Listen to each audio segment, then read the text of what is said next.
Hi, I'm Angela. I recently relocated across the country from the East Coast to the West Coast, and every now and again I do videos where I just drop information that may be helpful to those who are considering relocating. So, in today's video, I want to talk to you about money. That ka-ching, that scratch. You're going to need it when it comes to relocating.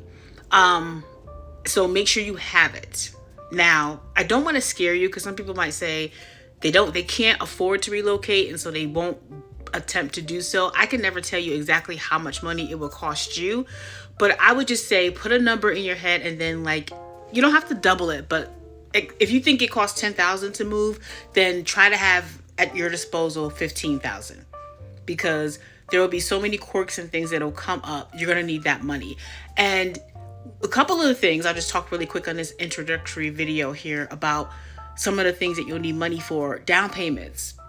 Okay, down payments. Just for apartments, and if you're renting a house, for them to do your application fee, credit check, you're gonna have to drop some money just for that. Even if they deny you, you have to still drop some money. And then of course you have to put a deposit down on the place.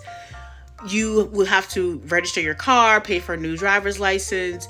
You would have to possibly put in money down on car insurance.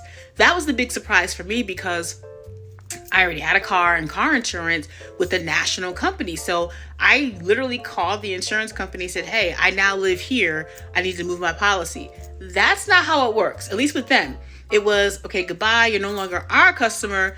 We can direct you to someone in that new place that can give you a quote.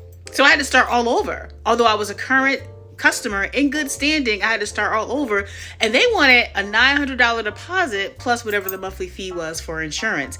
I did not go with them, but even the insurance company I went with, I had to put a deposit down. I didn't have to put a deposit down on my cable or my electricity, but if my credit was a little, whatever the numbers were, I probably would have had to do that.